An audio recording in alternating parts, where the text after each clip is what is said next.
Imagine a map that should not exist, not because it is cursed, not because it was buried under a cathedral or locked inside some royal vault, but because of what it seems to suggest. Ships vanishing from a medieval port, treasure disappearing before a king could seize it, a ruined military order, accused, tortured, and erased. And somewhere across the Atlantic, strange stones, old towers, carved symbols, and stories that refuse to stay quiet. If even a fragment of the legend is true, then one of history's most famous timelines begins to tremble. But that is a dangerous word. If. So we begin carefully. Not with proof, because proof is exactly what this story lacks in its most dramatic places. And not with dismissal either, because legends rarely survive for centuries unless they are feeding on something. A wound in the record, a missing document, a rumor repeated by people who wanted very badly to believe. This is the space we are entering tonight. The narrow, uneasy ground between evidence and imagination. The story of the Knights Templar in America is not a simple tale of heroes sailing west in secret. It is messier than that, and far more interesting. It begins with a powerful medieval order brought down in a single coordinated strike. Then follows the rumors that some of its ships, money, relics, or papers slipped beyond the reach of the French crown. From there, the trail bends north through Scotland, across old Atlantic traditions, toward Nova Scotia, Oak Island, Rhode Island, and weathered stones that some people see as clues while others see only coincidence. Before we venture further into the shadows, take a moment to subscribe so you never miss a secret that history has tried to forget. And as we begin, leave a comment letting us know where in the world you are watching from tonight. It's a reminder of how far these forgotten echoes can reach. Because this is not just a story about whether medieval knights crossed an ocean. It is a story about why we keep searching for hidden maps in the dark places of history. By the autumn of 1307, the Knights Templar were no longer just a military order. They were a bank, a fortress network, a political inconvenience. A memory of the Crusades that still walked around in armor, holding land, influence, and money in several kingdoms at once. They had begun as protectors of pilgrims on the road to Jerusalem, but by the early 14th century, their position in Europe had become something stranger, half sacred, half financial, and difficult for any king to fully control. That mattered, because King Philip IV of France was not a man who liked power sitting outside his reach. Philip was deeply in debt. He had already shown a willingness to move against wealthy groups when they became useful targets. The Templars, with their estates and privileges, were vulnerable in a way that powerful institutions often are. They looked untouchable until the moment someone decided to test the walls. The strike came on Friday, October 13th, 1307. Across France, royal officers moved against the order with chilling coordination. Templar brothers were arrested. Their houses were seized. Their property was placed under royal control. The accusations were grotesque and theatrical. Heresy, blasphemy, obscene initiation rites, denial of Christ, worship of strange idols. It was the kind of list that tells us as much about medieval fear as it does about any actual crime. And this is where the story becomes difficult, because the records do contain confessions, but many of those confessions came under torture. That detail changes everything. A tortured confession is not a clear window into truth. It is a document produced in a room where pain has become part of the legal machinery. Some Templars admitted to shocking acts. Others later withdrew their statements. Some insisted the charges were false. The trial records do not give us a clean confession of guilt. They give us a record of pressure, fear, and a monarchy determined to make its case look inevitable. The destruction of the order was not instant, but the wound was fatal. Over the following years, the Templars were investigated, imprisoned, interrogated, and politically dismantled. Pope Clement V, under enormous pressure, eventually suppressed the order in 1312. Its lands were officially transferred to the Hospitallers, though in practice, local rulers and political interests often complicated the fate of its wealth. And in 1314, Jacques de Molay, the last Grand Master of the Knights Templar, was burned in Paris after retracting his confession. That is the documented tragedy. The legend begins in the gaps around it. Because when a powerful order falls so suddenly, people naturally ask what happened before the doors were kicked open. Did every commandery receive the king's net at the same moment?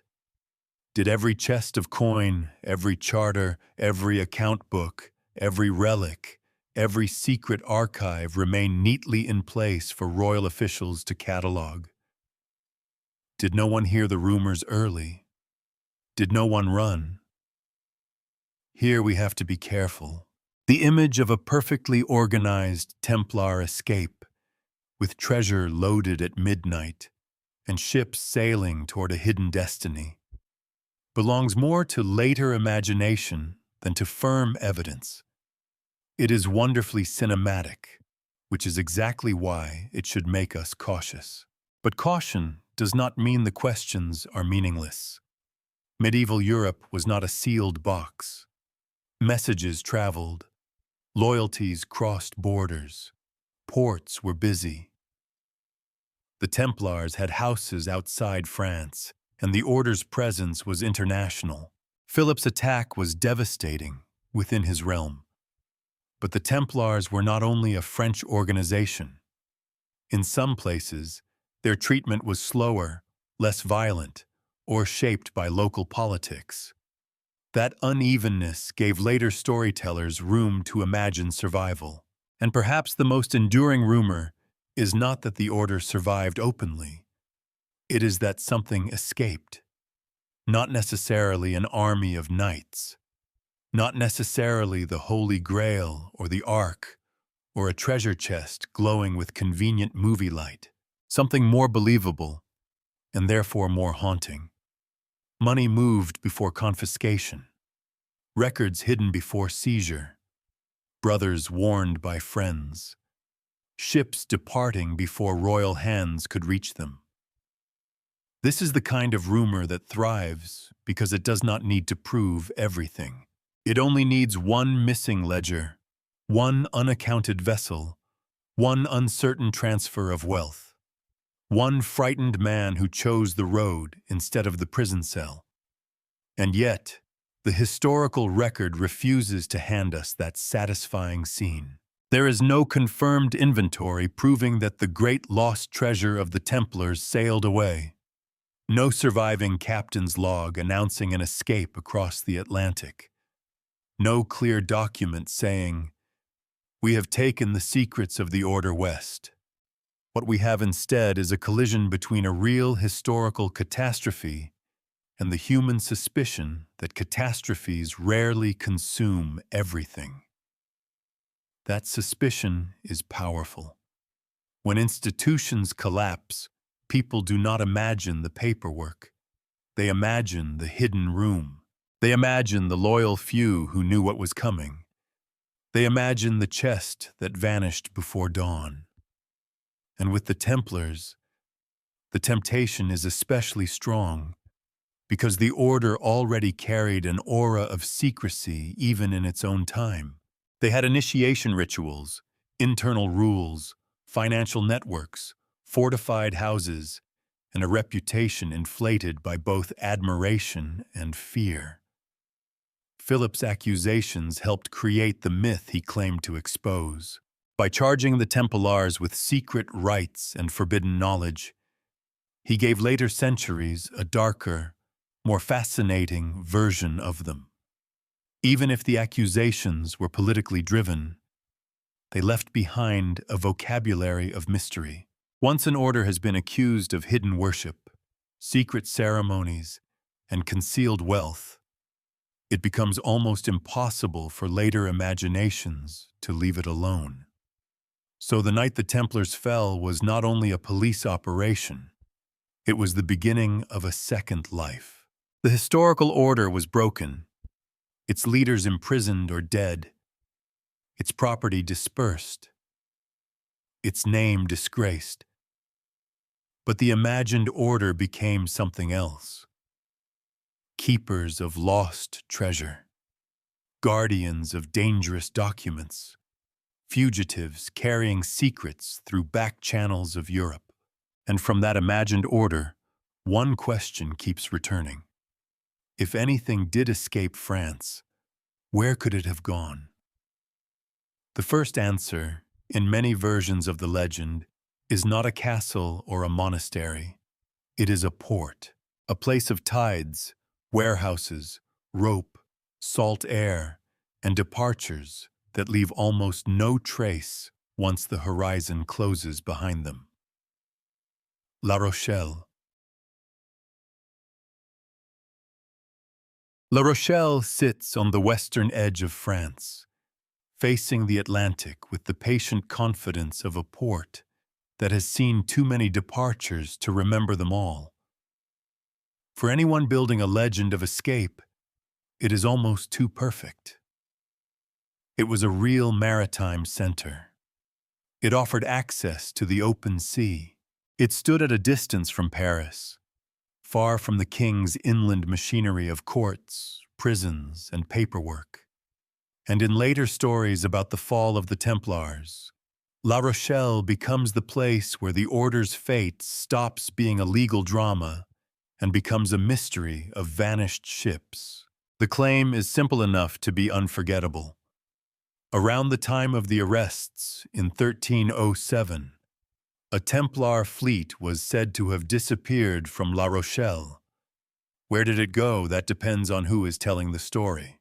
Some versions send the ships south toward Portugal, where the Templar legacy would eventually find a kind of afterlife under a new name.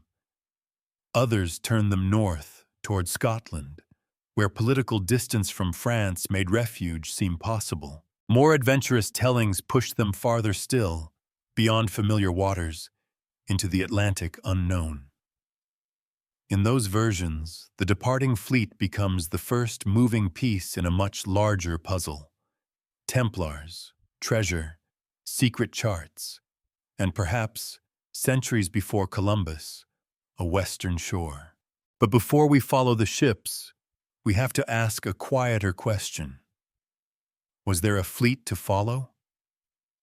This is where the legend begins to thin under the pressure of history. The Templars certainly owned or used ships in connection with their operations, especially in the Mediterranean world of crusading logistics. They moved people, goods, horses, money, and supplies. They were not merely romantic knights on horseback. They were administrators of a complex international organization. But the image of a large, ready-made Atlantic fleet waiting at La Rochelle, fully loaded with treasure and secrets, is much harder to pin down. The story has power because it sounds practical. If a wealthy order feared seizure, ships would make sense. Move what matters beyond the reach of the crown. Choose a port. Leave quickly. Let the sea erase the trail. Yet that practicality can fool us. A scenario can feel believable without being proven. La Rochelle works in the imagination because it gives the Templar myth something every escape story needs: a doorway, not a battlefield, not a dungeon, not a courtroom, but a threshold. On one side stands the known world of Philip's France. Warrants, accusations, confiscations. On the other side lies uncertainty, open water, weather, distance, possibility. And possibility is the oxygen of this entire legend. It is important, though, not to turn the absence of records into evidence. Missing documents can mean many things. They can point to secrecy, yes, but they can also point to ordinary loss, later exaggeration, administrative chaos, or stories built backward from a desired conclusion. A port with few clear answers becomes an empty stage, and empty stages invite dramatic entrances. Or in this case, dramatic exits. There is another reason La Rochelle became so important. It connects two very different kinds of history: the documented collapse of the Templars and the later romance of Atlantic exploration. Without La Rochelle, the story remains trapped in Europe, inside trials and papal decrees. With La Rochelle, the story begins to move. It grows sails. It can reach Portugal, Scotland, islands, fog banks, hidden coves, and eventually North America. That movement is seductive.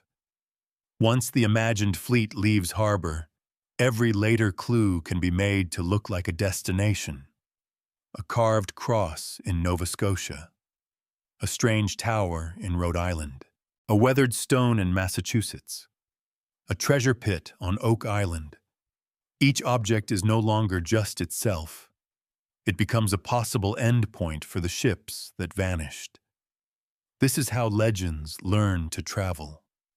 They do not need a continuous chain. They need strong anchors separated by open space. The fall of the Templars is one anchor. La Rochelle is another. Oak Island, much later, becomes another.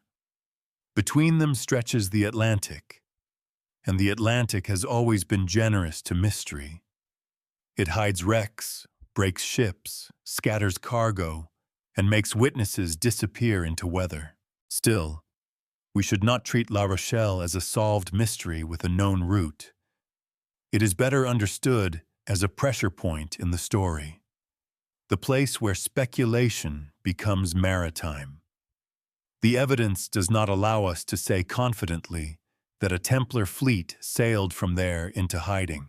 It certainly does not allow us to say that such a fleet reached America. What we can say is that the legend uses La Rochelle because it answers a need created by the fall of the order. If treasure escaped, it needed a road. If documents escaped, they needed a courier. If brothers escaped, they needed a refuge. If ships escaped, they needed a harbor. La Rochelle gives the myth all of that in one image. Masts against a gray sky. Men moving quickly along wet docks. Sealed chests carried under canvas. Orders spoken low. And then the slow, irreversible widening of water between the fugitives and France. It is a scene history has never confirmed, but it is also a scene that refuses to vanish. Perhaps because the Templar story, from the beginning, is haunted by timing. The arrests were sudden, but not every place in Europe moved at the same speed. The order was international, but the attack began in France. Rumor could outrun soldiers. Warning could travel along commercial routes. A brother in one house might know something before an officer arrived at the gate. In that unevenness, later imagination found a crack wide enough for ships to pass through. And once they pass, the question becomes not only where they went, but who might have received them. A vanished fleet is dramatic. A safe harbor is political. To survive after 1307, any fleeing Templars would have needed more than courage. They would have needed protection, sympathy, useful connections, or at least a ruler with reasons not to obey Philip too quickly. That shifts our attention northward, away from the Atlantic port, and toward a rugged kingdom where later tradition would plant one of the legend's most enduring shelters. Scotland. Not as a proven Templar kingdom in exile, but as the next place where history, distance, and desire begin to blur. Scotland enters the story not as a destination marked clearly on a surviving Templar chart, but as a place where the imagination can breathe. In the early 14th century, Scotland was not comfortably inside the political reach of the French crown. It had its own wars, its own urgent struggles, its own shifting loyalties. For a fugitive, that mattered. Distance was not just measured in miles. It was measured in jurisdictions, alliances, language, geography, and the willingness of one ruler to care about another ruler's enemies. So when later traditions speak of Templars finding refuge in Scotland after the arrests of 1307, the idea does not sound impossible on its face. That is part of its strength. A story does not need to be proven to feel plausible. It only needs to fit the shape of what people already know. The Templars were under attack in France. Scotland was outside Philip's immediate control. Some brothers elsewhere in Europe were not treated with the same speed or brutality as those in France, and medieval religious military orders had networks that crossed borders. Add those pieces together, and the mind begins arranging them into a route. But the route is not the same as a record. This is where we have to slow down. The claim that organized groups of Templars fled to Scotland, were protected there, and continued secretly under noble patronage belongs largely to later tradition. It is not supported by the kind of direct evidence that would allow us to treat it as established history. There are scattered associations, suggestive names, later family stories, and the long shadow of romantic medievalism. They create atmosphere. They do not, by themselves, create proof. Still, Scotland is important because it changes the emotional tone of the legend. France gives us persecution. La Rochelle gives us escape. Scotland gives us shelter. And shelter is a powerful idea. It turns the Templars from a destroyed institution into survivors. Not necessarily survivors in white mantles marching under a red cross, but survivors in the quieter sense.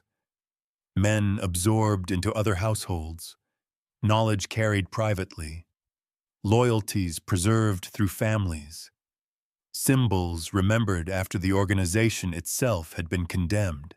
Among the families most often drawn into this tradition are the Sinclairs. The Sinclair name would become deeply entangled with later stories about hidden Templar survival, Scottish nobility, mysterious architecture, and Atlantic voyaging. In popular versions, they become almost the guardians of a secret inheritance. The difficulty is that many of these connections are retrospective. They are built from later interpretations, not contemporary documents plainly saying that the Sinclairs received the fugitive Templars and preserved their mission. That does not make the stories worthless. It makes them a different kind of evidence. Family tradition tells us what later generations believed about themselves, or wanted others to believe. It can preserve memory, but it can also polish it. Noble families, like nations, often like their origins to appear older, braver, and more significant than ordinary paperwork might allow. A legend attached to a family can be a badge of prestige. It says, "We were there when history turned. We carried something others lost." The Templar connection offered exactly that kind of prestige. By the time antiquarians, writers, and enthusiasts began weaving together Templars, Scotland, and hidden survival, the order had already become a symbol larger than itself. It no longer represented only a medieval brotherhood. It represented forbidden knowledge, betrayed loyalty, secret continuity, and the possibility that official history had closed the wrong file.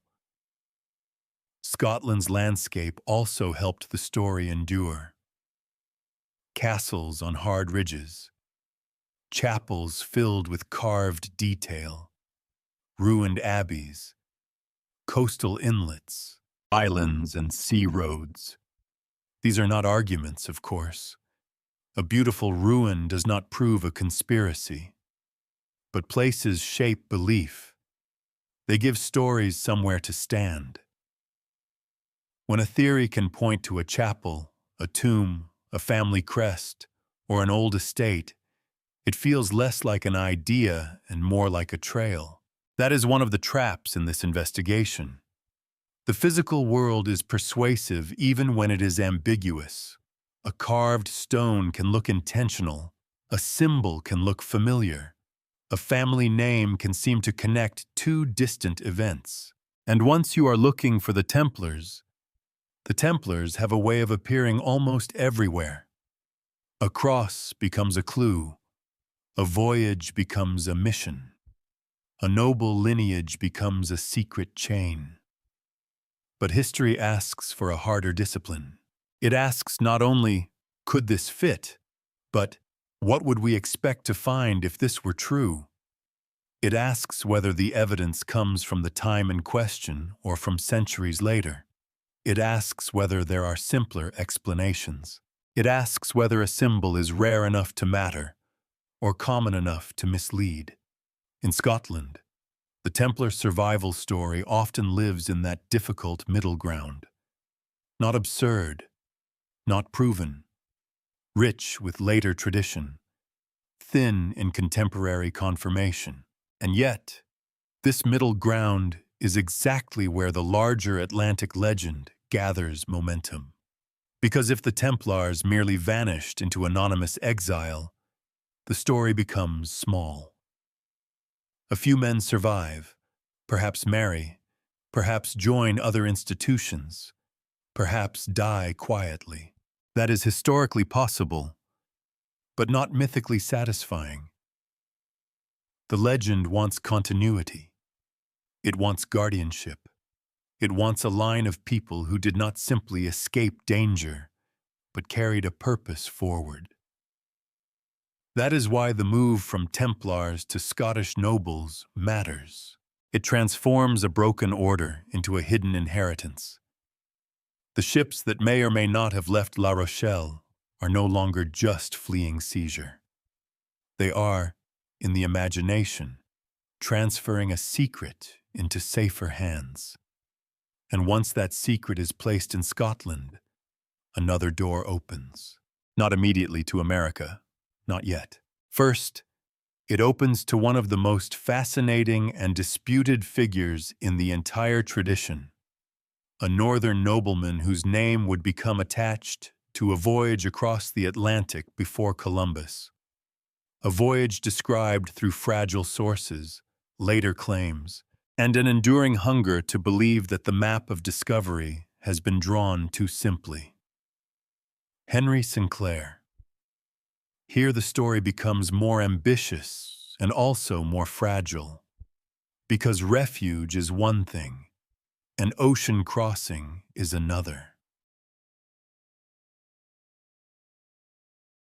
Henry Sinclair belongs to the kind of history that refuses to stay in one category. On paper, he was a late medieval nobleman, Earl of Orkney, connected to a northern world of islands, sea routes, Norse inheritance, Scottish politics, and maritime power. In legend, he becomes something else, a hidden voyager, a keeper of inherited Templar knowledge, perhaps even a European visitor to North America nearly a century before Columbus. The difference between those two Henry Sinclairs is enormous, and the mystery lives in the space between them. The claim usually begins with a story known as the Zeno narrative. According to this account, Venetian brothers Niccolo and Antonio Zeno became involved with a northern prince called Zichmni, who led expeditions across the North Atlantic. Much later, readers began identifying this Zichmni with Henry Sinclair. From there, the idea developed that Sinclair may have sailed west, possibly reaching lands that some interpret as parts of North America. It is an elegant theory in the way many fragile theories are elegant. It takes scattered names, old maps, family traditions, Atlantic geography, and later interpretations, then arranges them into a route. Venice supplies the navigators. Scotland supplies the noble patron. The northern islands supply the launching point. The Templar legend supplies the motive, the secret inheritance, the reason such a voyage might have been concealed or misunderstood. But elegance is not evidence. The Zeno material is difficult. It appears in a later publication, not as a clean contemporary logbook that historians can simply place on a table and trust. Its geography is confusing. Its names are debated. Its relationship to genuine medieval travel, family memory, mistake, invention, and editorial shaping remains deeply uncertain. For supporters of the Sinclair voyage, these problems are not fatal. They are signs that a damaged tradition has survived in distorted form. For skeptics, the same problems are exactly why the story cannot carry the weight placed upon it. This is one of the most important lessons in the entire investigation. The same fragment can look like a clue or a warning, depending on what you already hope to find. If you begin with this belief that Henry Sinclair crossed the Atlantic, then odd place names and ambiguous descriptions become pieces of a hidden map. If you begin with stricter standards of proof, they become signs of unreliability. Neither approach is emotionally neutral. Believers are often drawn by possibility. Skeptics are often guarding the boundary between history and romance. Both are reacting to the same uncertainty, and Henry Sinclair, conveniently, stands at the perfect distance from the evidence, not so obscure that he cannot be imagined as a serious figure, not so well documented that the legend has no room to grow. His world was maritime. Orkney and the northern islands looked outward across water. Ships, weather, currents, fishing grounds, trade, and stories of distant lands were part of that environment. A northern lord did not need a modern fantasy of exploration to understand the sea as a road. In that sense, the broad idea of Atlantic movement is not ridiculous. But a possible maritime culture is not the same as a proven voyage to America. That distinction matters. It keeps the story honest. People often misunderstand pre-Columbian voyage theories by treating them as if the hardest question is whether Europeans could physically cross the Atlantic before Columbus. They could. The Norse had already done it centuries earlier, and that confirmed reality changes the conversation. The harder question is whether this particular person, in this particular tradition, made this particular voyage, and whether any reliable evidence connects that voyage to the Templars. That is where the Sinclair story becomes thin. Later traditions sometimes link Henry Sinclair to Templar survival through the broader Sinclair family mythology, Scottish refuge narratives, and interpretations of symbols or architecture. But these links tend to be indirect. They are not the same as a contemporary document saying that Sinclair inherited Templar treasure, possessed secret charts, or sailed west under the Order's hidden command. The legend asks us to imagine continuity. History asks us to demonstrate it.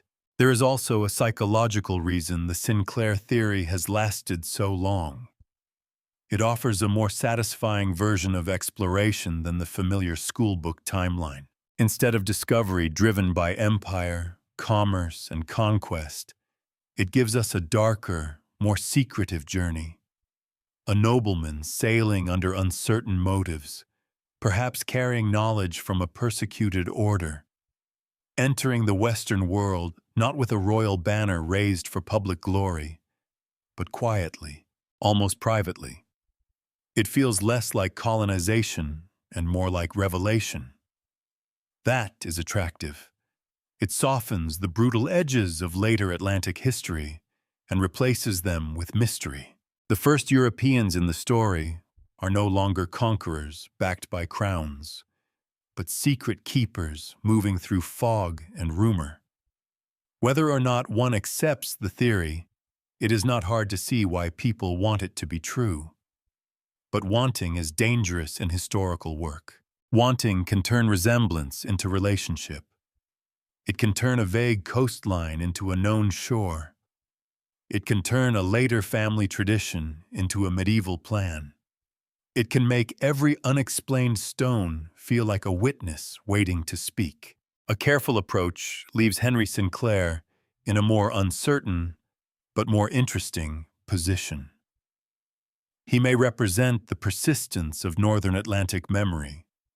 He may represent how later generations tried to connect noble ancestry with lost exploration. He may be a genuine figure around whom exaggerated maritime traditions gathered. He may even preserve, in some distorted way, knowledge of voyages or geographies now difficult to reconstruct. But the claim that he reached North America before Columbus remains disputed, and the claim that he did so as part of a Templar mission is more speculative still. That does not make the story useless. In fact, it reveals something essential about the larger legend. The Templar in America theory does not rest on one piece of evidence. It is a braid, a vanished fleet from La Rochelle, possible refuge in Scotland, Sinclair traditions, the Zeno narrative, North Atlantic geography, later stones and towers and treasure stories. Each strand may be weak on its own, but when woven together, they can feel strong. The historian's task is to remember that a braid is not a chain. It can hold a story together without proving the story true. So Henry Sinclair stands at the edge of the Atlantic dream, believable enough to attract attention, uncertain enough to remain contested, and symbolically useful enough to become far larger in legend than he may have been in life. But to judge the possibility of any medieval crossing fairly, we need firmer ground beneath our feet. Not a disputed voyage, not a family tradition, not a mysterious map. A place where Europeans before Columbus really did arrive, build, repair their ships, and leave traces in the soil. The proven doorway into this older Atlantic world lies farther north, beyond speculation, where saga and archaeology finally meet. Long before the Templar legend reaches Nova Scotia, before Oak Island becomes a stage for treasure hunters, before weathered stones are asked to carry more meaning than they may deserve, there is one fact that must be placed firmly on the table. Europeans reached North America before Columbus, not in rumor, not in a family tradition recorded centuries after the supposed event, not in a symbol interpreted by someone hoping to find a knight beneath the moss. They reached it in ships. They worked there. They left traces behind. And those traces were eventually found. The Norse presence in North America changes the entire atmosphere of the question. It proves that the Atlantic was not an impenetrable wall waiting for 1492 to become crossable. It was dangerous, yes, vast, cold, unpredictable, and unforgiving. But it was also a road for people who knew how to read wind, current, season, timber, and distance. The confirmed Norse site at Lons o Meadows, on the northern tip of Newfoundland, is not just an archaeological location. It is a correction to the imagination. It reminds us that the medieval Atlantic was more active, more connected, and more surprising than the simplified map many of us inherited in school. That matters for the Templar story, but not in the way some people want it to. The Norse evidence proves possibility. It does not prove continuity. It proves that a crossing could happen. It does not prove that Templar ships made one. It proves that Europeans knew of Western lands centuries before Columbus. It does not prove that this knowledge passed neatly into the hands of Scottish nobles, secret orders, or treasure-bearing fugitives from France. This distinction is the hinge of the whole mystery. Because once one true pre-Columbian contact is admitted, the mind naturally begins to ask, if the Norse could do it, who else might have followed? It is a fair question. It is also a risky one. History often changes, not because a wild theory turns out to be true, but because a proven exception forces us to redraw the boundaries of what was possible. The Norse crossing did exactly that. It opened a doorway. But a doorway is not evidence that every traveler later imagined walked through it. Lons o Meadows gives us the kind of material reality that the Templar theory often lacks. There were turf structures. There were signs of ironworking and repair. There were objects that fit Norse activity. The site corresponds broadly with saga traditions about voyages westward, though the sagas themselves are literary source shaped by memory, storytelling, and time. That combination is important. Text and earth speaking to each other. Neither one alone would carry the same weight. A saga without archaeology can be dismissed as tale. Archaeology without context can be mute. Together, they do not answer every question, but they give historians something solid enough to stand on. This is why the Norse chapter of the story should make us both more open-minded and more demanding. More open-minded, because the Atlantic world before Columbus was not as sealed as once imagined. More demanding, because we now know what convincing evidence can look like. If Templars reached North America, where is their Lons o Meadows? Where are the securely dated structures? The unmistakable artifacts in controlled archaeological context? The inscriptions that withstand expert scrutiny? The documents that can be traced near the time of the voyage, rather than appearing through later rumor or imaginative reconstruction? These questions are not meant to kill the mystery. They sharpen it. They prevent the investigation from becoming a place where every unusual stone is promoted too quickly, and every silence is treated as concealment. The Norse evidence teaches a harder lesson. Extraordinary historical claims do not need to be impossible, but they do need to leave something behind that can survive close examination. And the Norse did leave something. Not a continent-spanning empire, not a hidden civilization, not a medieval European America waiting under every hill. What they left appears limited, practical, and temporary. That makes it more believable, not less. Real history is often smaller than legend, and for that reason, more stubborn. A small settlement used for repair and exploration can be proven.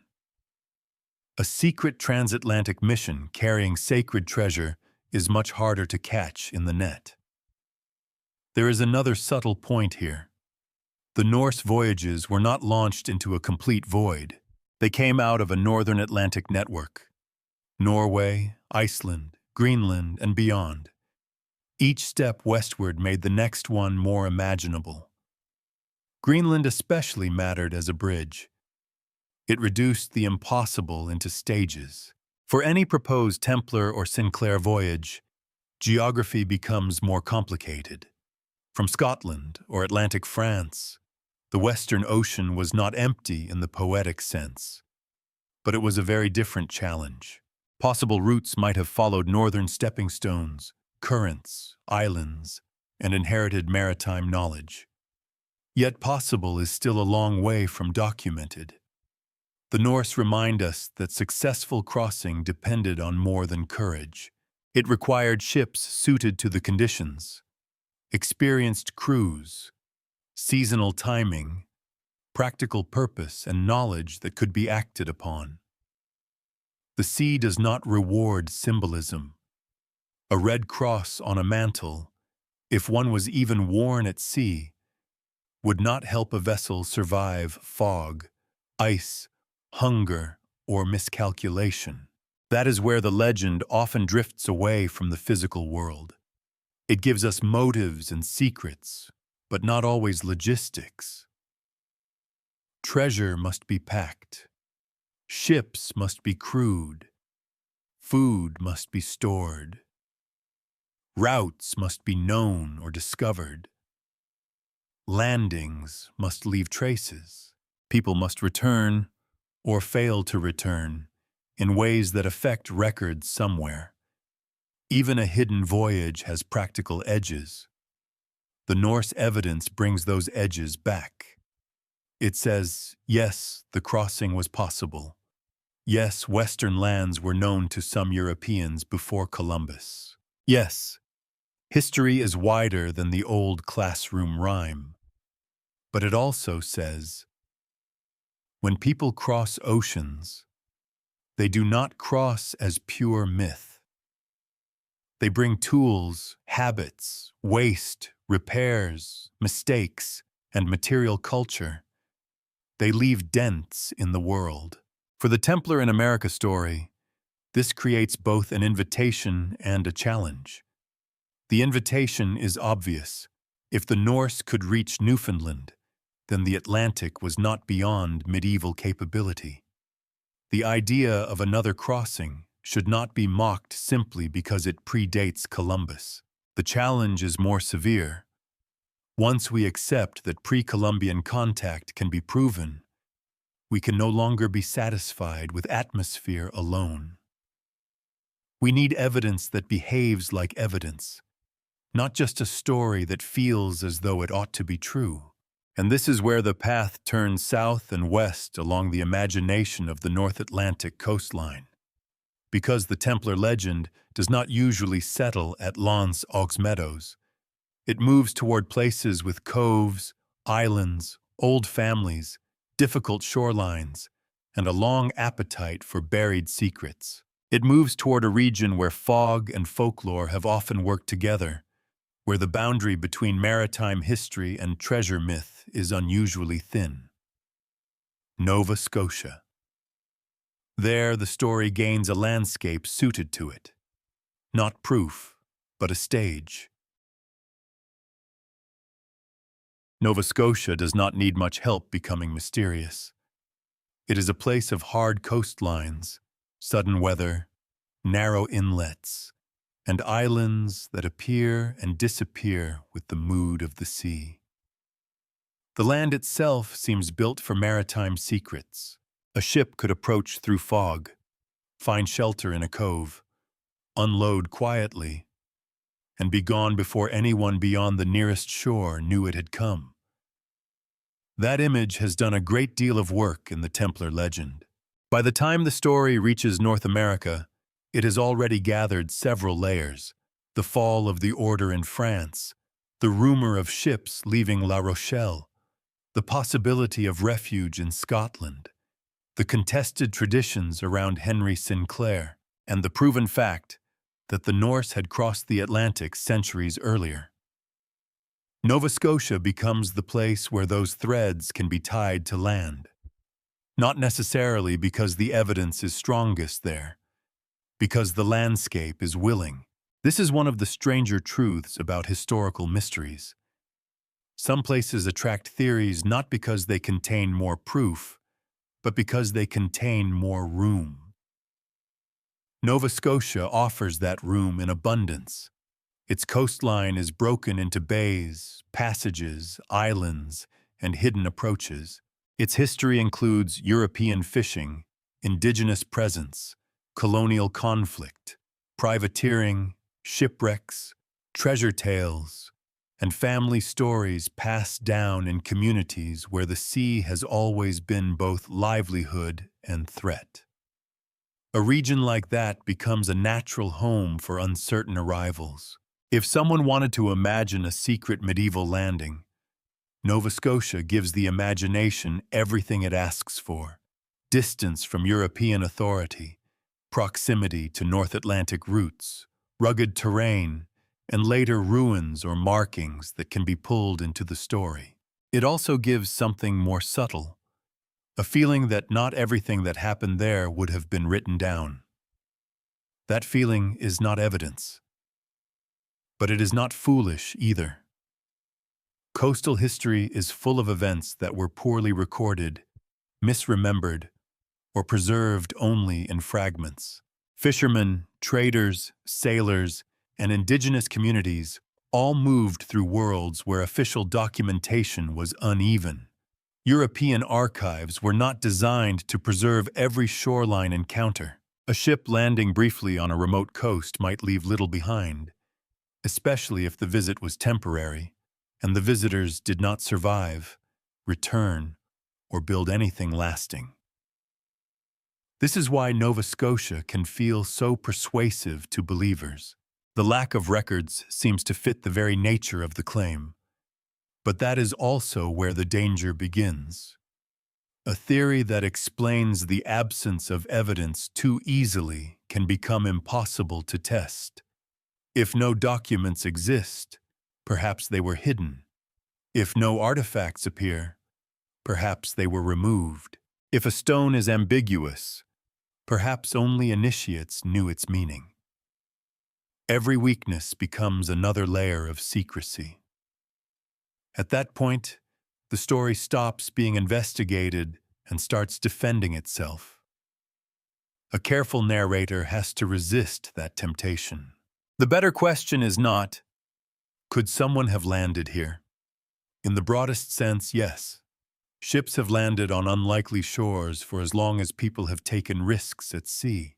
The better question is, what would connect this specific coast to this specific medieval order? That connection is harder to establish. The Templars were dissolved in the early 14th century. Any proposed arrival in Nova Scotia would need to cross several difficult bridges, from France to escape, from escape to Scotland, or another refuge, from refuge to Atlantic knowledge, from Atlantic knowledge to a deliberate voyage, from voyage to landing, and from landing to physical traces that can be dated and interpreted with confidence. Each bridge may look possible. Together, they demand caution. Still, Nova Scotia remains central because it sits close to one of the most enduring emotional engines of the whole story. The belief that something valuable was hidden, not merely visited, not merely explored. Hidden. There is a difference. A landing story asks us to imagine movement. A treasure story asks us to imagine purpose. It gives the voyage a reason beyond curiosity or accident. If the Templars carried money, relics, documents, or sacred objects away from the reach of King Philip, then Nova Scotia becomes more than a shoreline. It becomes a vault. That idea changes how people look at the land. A depression in the ground becomes a sealed entrance. A stone arrangement becomes a marker. A cross shape becomes a signature. An old flood tunnel becomes engineering. A local tale becomes testimony. The coast is no longer simply a coast. It becomes a coded landscape, waiting for the right generation to read it. This is the moment when the Templar legend begins to merge with treasure hunting. And treasure hunting has its own gravity. It pulls in money, obsession, local pride, disappointment, rivalry, and hope. It turns ordinary uncertainty into a lifelong project. People dig not only because they expect gold, but because stopping would mean admitting that the story may have been larger than the evidence. The deeper the hole, the harder it becomes to walk away from the meaning of the hole. Nova Scotia's Templar mythology is inseparable from that psychology. The region did not simply receive a theory from elsewhere. It shaped the theory. Its coves and islands made secret landing plausible. Its maritime culture made lost cargo believable. Its history of shipwrecks and private enterprise made hidden wealth feel native to the place. And its most famous island would eventually give the legend a fixed point so compelling that almost every other clue seemed to orbit around it. Oak Island. There are many ways to approach Oak Island, as archaeology, as folklore, as a business venture, as a puzzle, as a cautionary tale about what people will sacrifice for the promise of buried truth. But within the Templar in America myth, it serves a more specific role. It is where the invisible is supposed to become physical. All the earlier pieces, the arrests, the ships, Scotland, Sinclair, the Atlantic crossing, remain frustratingly airy if they never touch something solid. Oak Island offers a pit in the ground, a place, a shaft, a story of layers and traps and objects almost found. It gives the legend weight. That weight may be misleading, but it is powerful. Because once a mystery has a location people can visit, photograph, excavate, and argue over, it changes character. It stops being only a story told in books. It becomes a landscape of labor. Men and machines enter it. Fortunes are spent. Lives are marked by it. Failure becomes part of the mythology, because each failed attempt can be interpreted not as disproof, but as proof that the secret was protected especially well. In that sense, Nova Scotia is not just the setting for the Templar America legend. It is the place where the legend learns how to survive in modern form. It survives by attaching itself to geography. It survives by turning uncertainty into invitation. It survives because the coastline allows people to imagine that history may have arrived quietly, left something beneath the soil, and waited centuries for us to become curious enough to dig. And on Oak Island, people did dig. Again and again. Not into certainty, into darkness, water, timber, rumor, and the stubborn hope that somewhere below, the medieval past had hidden its most dangerous secret. Oak Island is small enough that, on a map, it can seem almost harmless. A modest island off the coast of Nova Scotia. Trees, shoreline, tides, low rises of earth. Nothing about its size announces that it would become one of the most persistent treasure legends in North America. Yet for more than 2 centuries, people have looked at this place and seen not merely land, but a locked message. The story usually begins with a depression in the ground, a strange pit, a suggestion that someone had dug there before. From that simple beginning grew the legend of the money pit, a shaft said to contain layers of timber, mysterious markings, flood traps, and evidence of deliberate engineering. Over time, the possibilities multiplied. Pirate treasure, Spanish gold, Shakespeare manuscripts, lost royal jewels, sacred relics, and eventually, the treasure of the Knights Templar. The Templar version has a special force because it gives Oak Island a grander origin. It is one thing to imagine pirates burying stolen coin. Pirates are practical. They want to hide wealth, return later, and spend it. But the Templars bring a different atmosphere. Their supposed treasure is not just money. It may be archives, sacred objects, dangerous knowledge, or relics too politically explosive to leave in Europe after 1307. That changes the meaning of the dig. The hole becomes more than a hole. It becomes a sanctuary turned inside out, a place where the final secret of a ruined order might have been sealed beneath earth and water. The pit no longer asks, "Who buried money here?" It asks, "What was so important that people would cross an ocean to hide it?"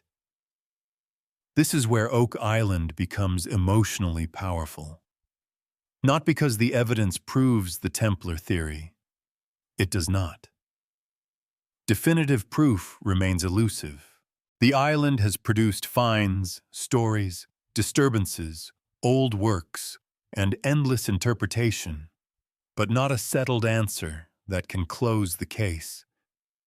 Its fame rests partly on that refusal to resolve. Oak Island is a machine for generating almost found, almost decoded, almost reached, almost explained. That word has kept the legend alive through failures that might have killed a less adaptable mystery. The early treasure hunters dug because they believed there was something below. Later searchers dug because earlier searchers had dug, and each generation inherited not only the mystery, but the damage done by the search for it. Shafts collapsed, water entered, tunnels were attempted, machinery arrived, companies formed, fortunes were spent. The island became a palimpsest of excavation, with one century's clues complicated by the next century's interference. This is one of the least romantic facts about Oak Island. The search itself has become part of the evidence problem. When a site is repeatedly dug, flooded, filled, drilled, blasted, and reinterpreted, it becomes harder to know what belongs to the original mystery and what belongs to the history of trying to solve it. A piece of wood may matter, but from which episode? A stone may seem significant, but was it moved? A tunnel may suggest engineering, but whose engineering? The island does not simply preserve the past. It preserves layers of human obsession.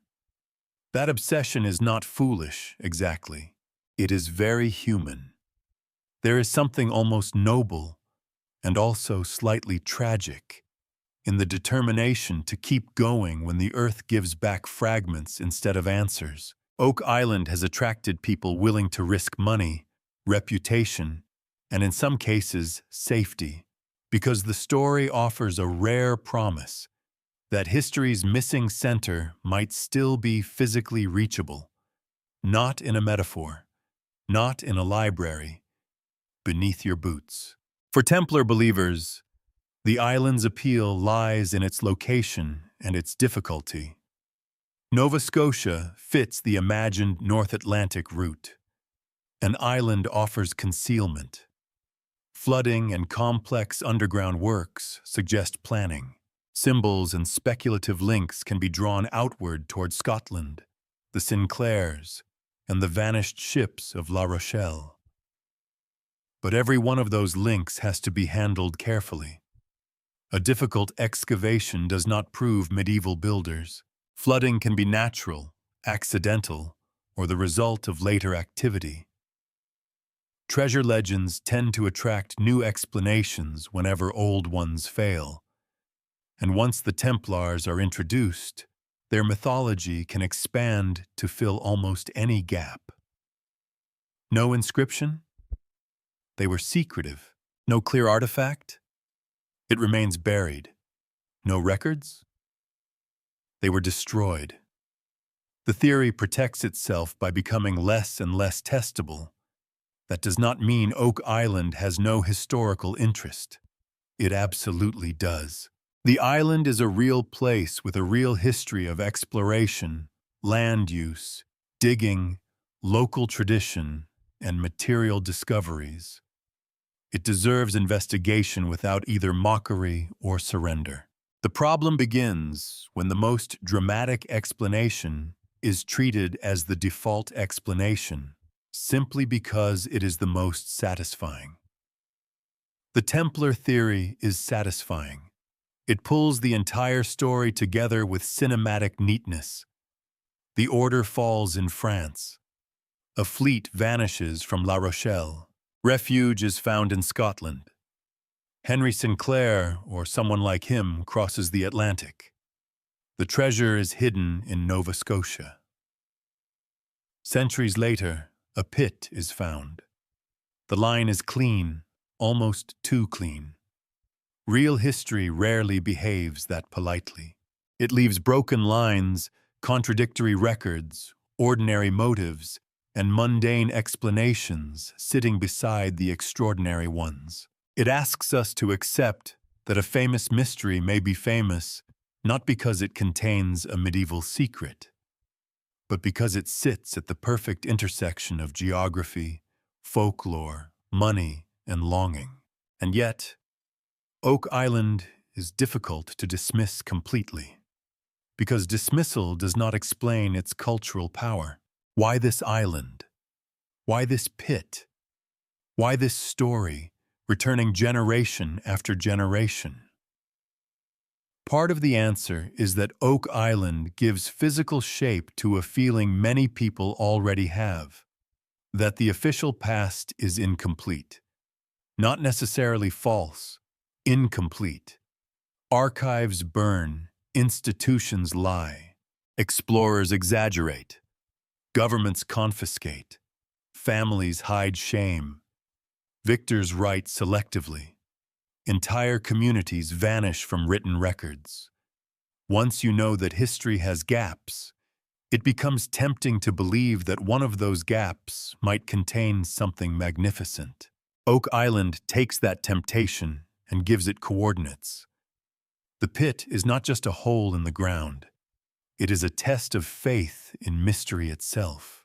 Every bucket of mud, every drilling report, every strange object becomes part of a larger argument about whether the past still has rooms we have not entered. For a careful investigator, the honest position is unsatisfying but necessary.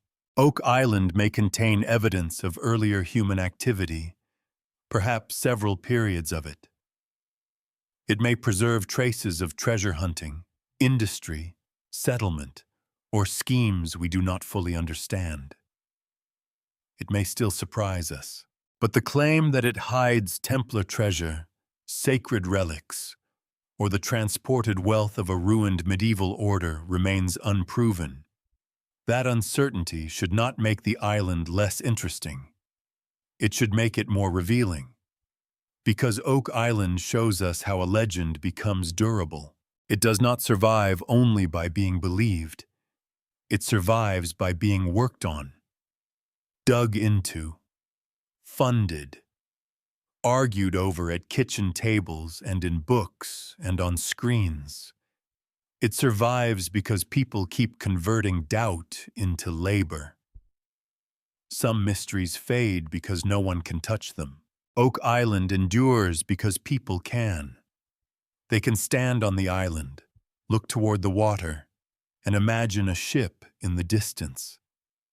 They can look at the ground and imagine a chamber below. They can hold a fragment in their hand and wonder whether it is ordinary or world-changing. And once a place teaches people to wonder that way, it becomes very hard to return it to silence. The pit remains dark. The treasure, if there ever was one, remains unnamed. And the Templars, whether absent, imagined, or somehow hidden in the deeper folds of the story, continue to hover over Oak Island like a question no excavation has managed to bury. A symbol is never just a symbol once people begin hunting for a lost order. A cross carved into stone can be a prayer, a boundary mark, a memorial, a survey sign, a mason's habit, a sailor's scratch, a later imitation, or nothing more than two lines meeting by accident. But place that same cross inside a story about vanished Templars, hidden treasure, and secret Atlantic voyages, and it changes. It begins to glow with borrowed meaning. This is one of the great dangers of the Templar in America legend. It does not always invent evidence from nothing. Often, it finds real objects, stones, markings, odd carvings, ruined structures, unfamiliar shapes. The objects are there. The question is what they are allowed to mean. Across parts of North America, especially in regions already tied to pre-Columbian theories, unusual markings have been read as traces of medieval visitors. Crosses become Templar crosses.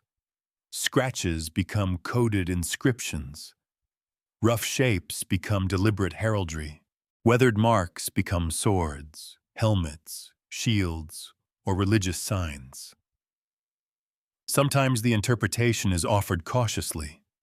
Sometimes it is announced with the confidence of someone who has mistaken recognition for proof. That distinction matters. Human beings are very good at recognizing patterns. It is one of our finest survival tools and one of our most unreliable historical instruments. We can see faces in clouds, animals in constellations, and intention in random damage. When we want a stone to speak, we often begin by teaching it our language. This does not mean every unusual carving should be dismissed. It means every interpretation needs discipline. The first question is not, does this look like a Templar cross? The first question is, when was it made? Then, who made it? What was the local context? Are there comparable marks nearby? Could it be colonial, indigenous, modern, natural, or the result of tool damage? Was it found in its original place or moved? Has it been examined by specialists who are not already committed to the theory? A symbol without context is not a witness. It is a mirror. It reflects the story brought to it. The cross is especially tricky because it is not rare. Medieval Christian orders used crosses, yes, but so did countless churches, families, military groups, sailors, settlers, grave markers, and decorative traditions. The Templar cross itself appears in multiple modernized forms in popular imagination, and not every cross with flared arms or unusual proportions has anything to do with the order. A common symbol becomes weak evidence unless the surrounding context makes it specific. This is where many alternative histories become unstable. They treat resemblance as identity. A mark looks like something associated with the Templars. Therefore, it must be Templar. But history requires more than visual similarity. It requires dating, provenance, comparison, and a chain of explanation that does not depend on the desired conclusion. And yet, the emotional pull is understandable. Imagine standing before a weathered stone on a quiet shoreline. The wind comes off the water. The surface is worn but not blank. There is a line, then another. Maybe a shape like a cross. Maybe something that looks almost intentional. You know the stories. You have heard of ships from La Rochelle, of Scotland, of hidden relics, of Oak Island's dark pit. In that moment, the stone no longer feels like stone. It feels like a message that has waited for you. That experience can be powerful, but power is not proof.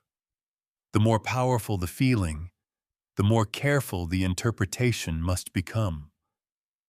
There is another problem. Symbols are portable. They travel easily between cultures, centuries, and meanings. A cross can be religious in one setting, decorative in another, territorial in another, memorial in another. A carved mark may be added long after the event it is later used to prove. A symbol can also be reinterpreted by later communities, turning an ordinary object into a sacred clue. This is not deception in every case. Sometimes it is memory at work. Sometimes it is local pride. Sometimes it is storytelling doing what storytelling has always done, binding a place to a larger meaning. But when the claim is historical, meaning is not enough. A stone cannot be pulled out of its landscape and asked to prove an ocean crossing by itself. It must be placed into a framework that includes geology, archaeology, settlement history, indigenous history, colonial activity, and the ordinary human habit of marking surfaces. Without that framework, even a real carving can become a false trail. This is especially important in North America, where many landscapes have layered histories. Indigenous peoples were present long before any European visitor.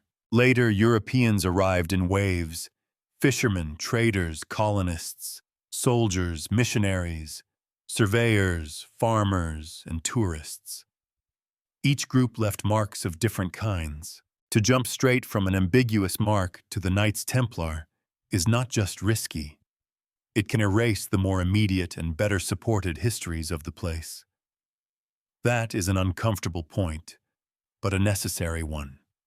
A mystery should not become so hungry that it eats every other past around it. The Templar legend often gains strength by absorbing whatever it touches. A cross is not simply Christian. It becomes Templar. A stone is not simply local. It becomes transatlantic.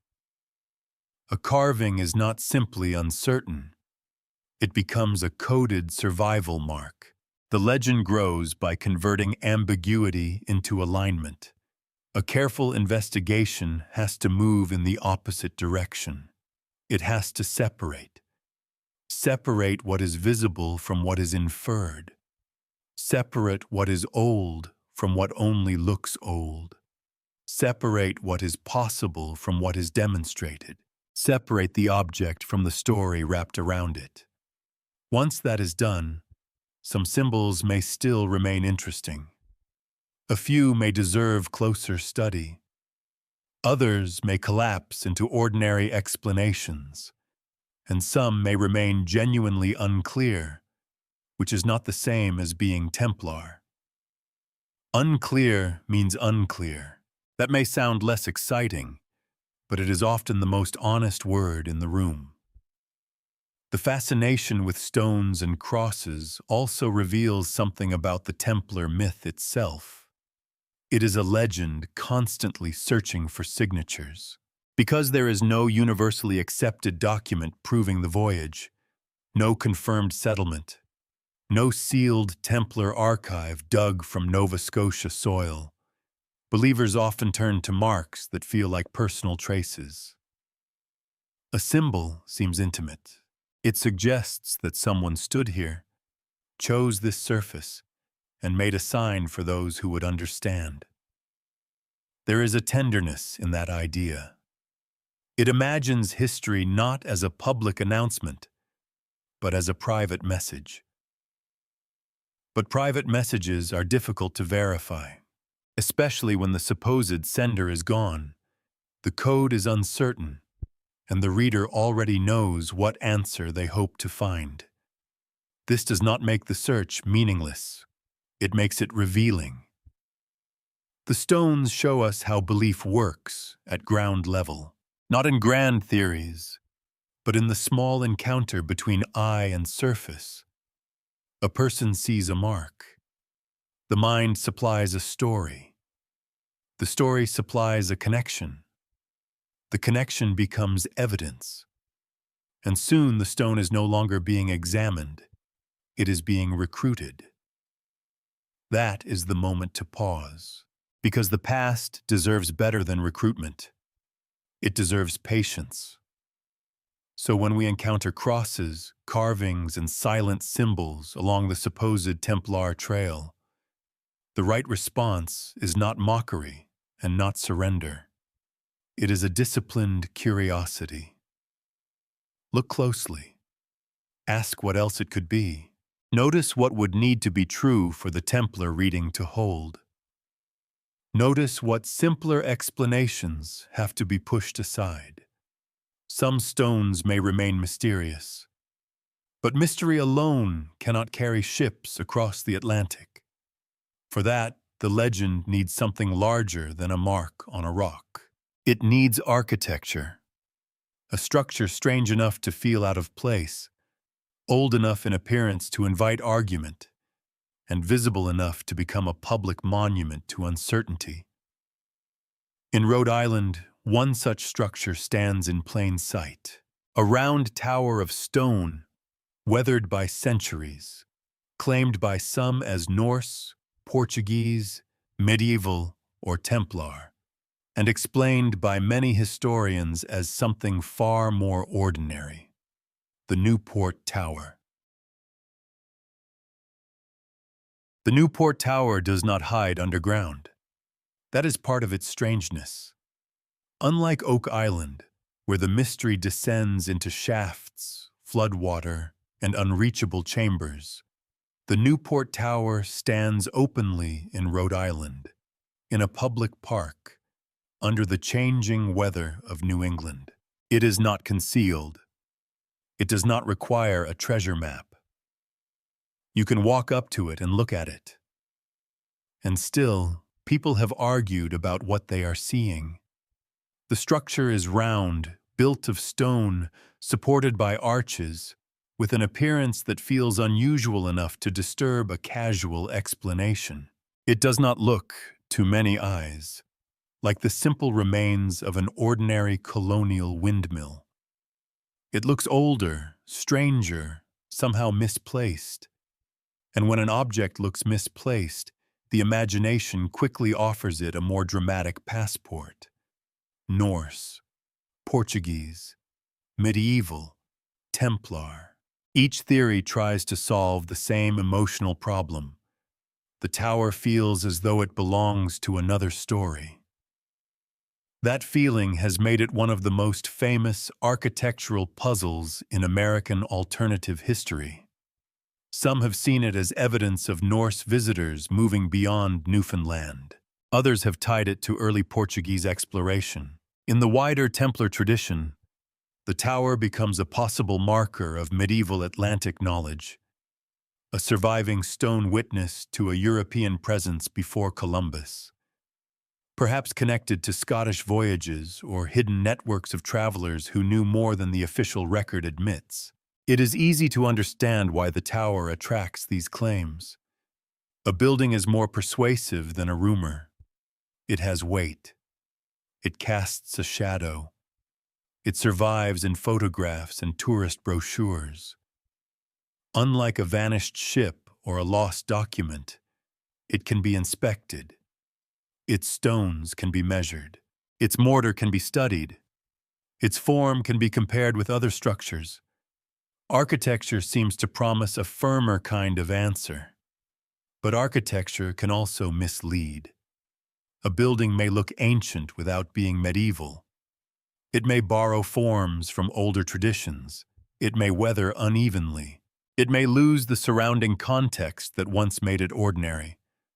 Remove the sails, grinding machinery, neighboring structures, property boundaries, and everyday uses from a colonial-era windmill, and what remains may look far more mysterious than it ever did in life. That is the mainstream explanation. The Newport Tower is most likely a colonial-era structure, commonly understood as the remains of a windmill associated with the early European settlement of Rhode Island. This explanation lacks the glamour of a secret voyage. It also has the advantage of fitting the known local context. Colonial communities needed mills. They built practical structures. Stone buildings could be made to last. A round form does not automatically mean medieval Europe has entered the scene. Sometimes a strange old tower is not a message from a hidden order. Sometimes it is infrastructure whose purpose became obscure after the world around it changed. That may sound disappointing, but it is actually one of the most useful lessons in this investigation. Mystery often grows when function disappears. When people no longer remember what a structure did, they begin to ask what it meant. Those are very different questions. A mill means labor, grain, wind, maintenance, land ownership, and daily economy. A Templar tower means secrecy, navigation, sacred geometry, and forbidden history. One belongs to the practical life of a town. The other belongs to the mythic life of a continent. The tower has been pulled toward the second because its form feels too evocative to leave alone. But feeling is not dating, and resemblance is not origin.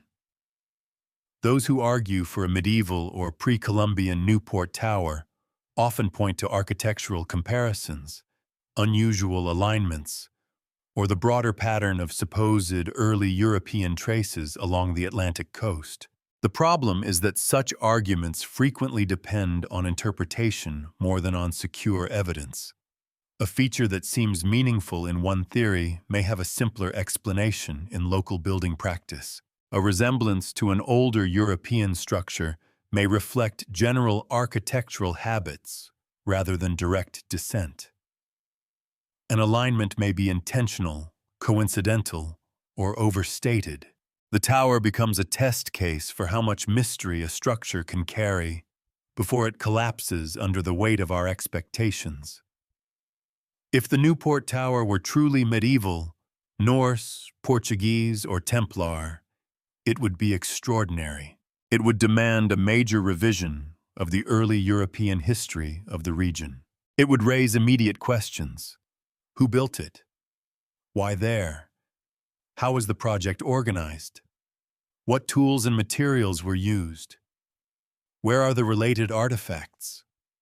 Where are the associated living areas, burials, refuse, documents, or continued local traditions that might support such a presence? A lone structure can begin an argument. It cannot, by itself, finish one. This is why historians and archaeologists tend to prefer explanations that connect the tower to the documented colonial landscape around it. Not because they lack imagination, but because historical interpretation is supposed to move from evidence outward, not from desire inward. The Templar reading works in the opposite direction. It begins with the larger legend, then searches the tower for compatibility. Round stone form, potentially medieval, unusual arches, potentially symbolic. New England location, potentially part of an Atlantic route. Lack of clear public memory, potentially secrecy.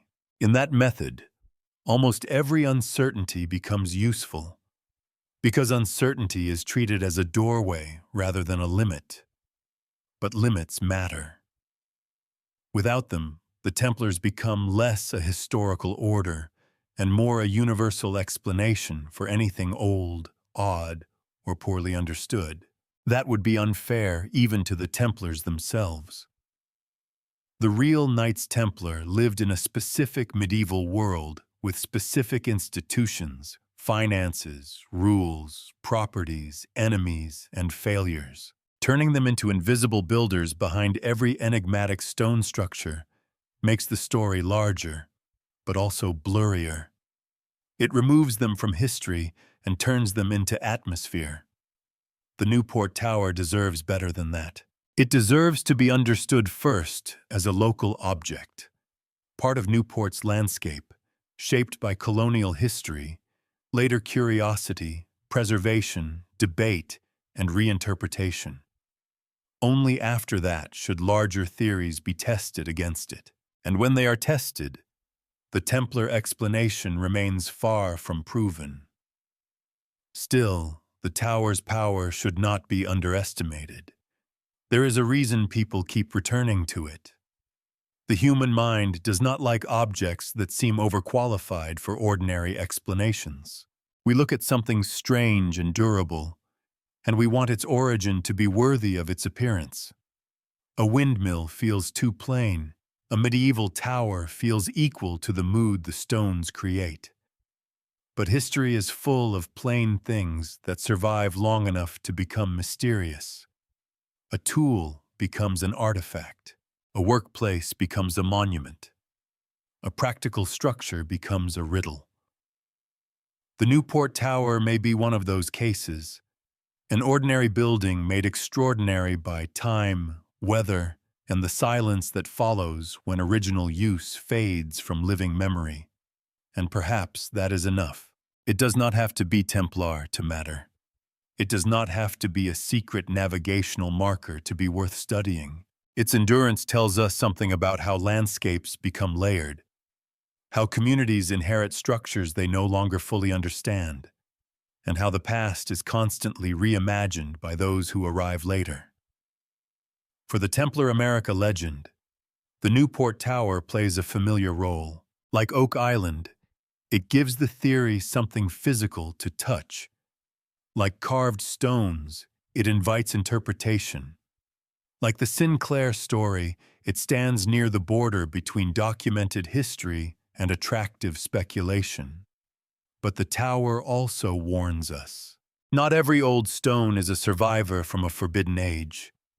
Sometimes it is a survivor from a more ordinary age that we have failed to appreciate because we were too busy asking it to be a miracle. And yet, even if the Newport Tower is removed from the Templar case, the search for a knightly footprint in New England does not end there. The legend simply shifts from architecture to image, from a standing tower to a worn surface on a rock, where some have claimed to see the outline of a medieval warrior. A sword, a shield, a figure almost visible, or perhaps only the mind completing a shape that time never intended. On a rock in Westford, Massachusetts, the past appears only if you know how to look for it. Or perhaps, more troublingly, only if you have already decided what you are looking for. The so-called Westford Knight is not a statue, not a buried sword, not a sealed medieval document. It is a weathered surface, marked by lines and shapes that some interpreters have seen as the outline of an armored knight. In the more elaborate versions of the story, the figure is connected to a medieval Scottish expedition, sometimes linked to Henry Sinclair, and by extension, drawn into the wider web of Templar survival in North America. A knight in stone. A European nobleman before Columbus. A memorial hidden in plain sight. It is a powerful image because it offers what so many earlier pieces of the legend do not: a human form. The vanished ships are distant. Oak Island is underground. The Newport Tower is architectural. But the Westford Knight, if accepted as medieval, would feel personal. Not just evidence of arrival, but evidence of presence. Someone died here. Someone was remembered here. Someone carved grief into rock. That is why the claim has such emotional force. It turns exploration into mourning. But emotional force is not the same as historical certainty. The markings at Westford are difficult, ambiguous, and heavily contested. Supporters have interpreted them as traces of a sword, shield, helmet, or knightly figure. Skeptics argue that the lines may be natural cracks, later marks, colonial-era activity, indigenous markings, modern enhancement, or a combination of features shaped by weathering and imagination.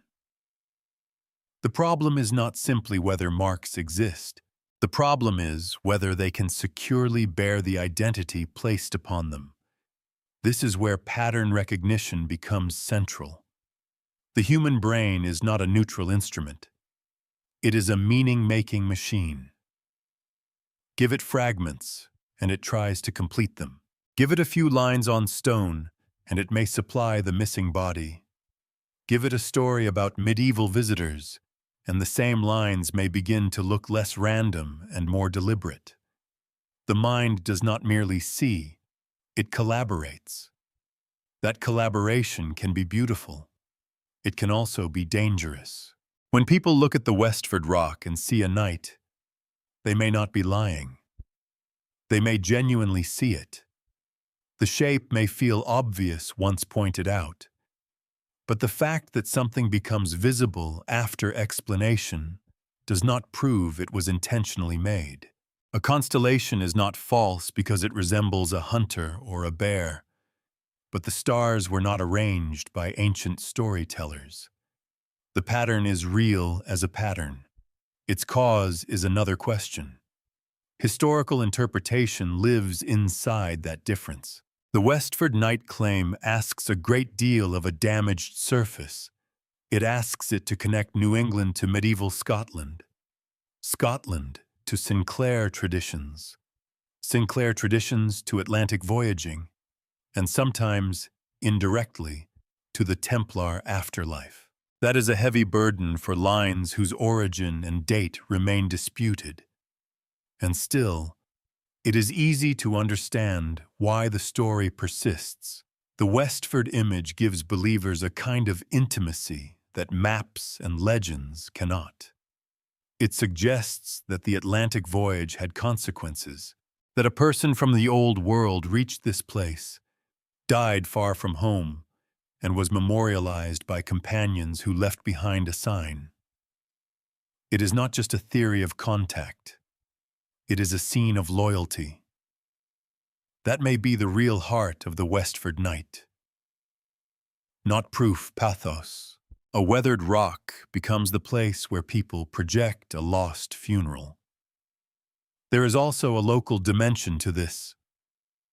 Communities often inherit ambiguous objects and gradually build identity around them. A stone with strange markings becomes a landmark. A landmark attracts stories. Stories attract visitors. Visitors bring new interpretations, and those interpretations feed back into local memory. Over time, the object is no longer just geological or archaeological. It becomes cultural. To challenge the interpretation can then feel like challenging the place itself. That is why disputed artifacts are rarely only about evidence. They become arguments over belonging, pride, and the right to tell a deeper story about one's own landscape. A town with a possible medieval knight is not the same, imaginatively, as a town with a weathered rock. One gives the place a secret connection to world history. The other gives it geology and ambiguity. Human beings, quite understandably, often prefer the secret. But a careful investigation cannot choose the richer story simply because it is richer. It must ask what can be dated, what can be independently verified, and what alternative explanations have not been properly excluded. It must ask whether the supposed image was recognized early or only after later enthusiasm supplied the framework. It must ask how much of what people see today has been affected by weathering, tracing, cleaning, vandalism, or restoration. The surface of an outdoor rock is not a frozen photograph from the Middle Ages. It is an active, changing thing. Rain edits it. Frost edits it. Lichen edits it. People edit it too. That last point is uncomfortable but important. Once a site becomes famous, it becomes vulnerable. Well-meaning attempts to outline or preserve a shape can alter how later viewers perceive it. A faint mark darkened for visibility may become more convincing than it originally was. A guide's explanation may train the eye. A photograph with contrast adjusted may turn uncertainty into apparent clarity.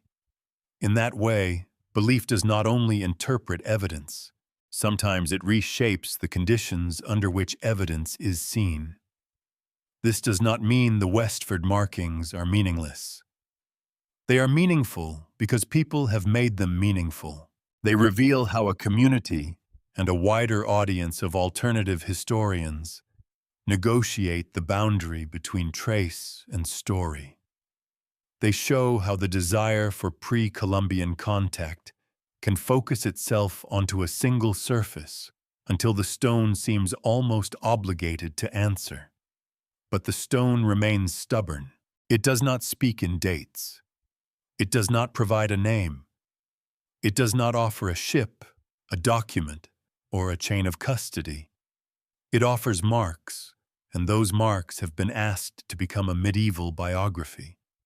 That is too much to ask without stronger support. The Westford Knight is perhaps most valuable not as evidence for Templars in America, but as evidence for the way belief takes shape. Literally, it shows how the eye can be guided by longing, how fragments can be organized into a figure, and how a possible knight can become more vivid than the uncertainty beneath him. There is a humility in admitting this. We are all vulnerable to it. The skeptic who sees nothing but random damage may be simplifying too quickly. The believer who sees a knight may be assembling too eagerly.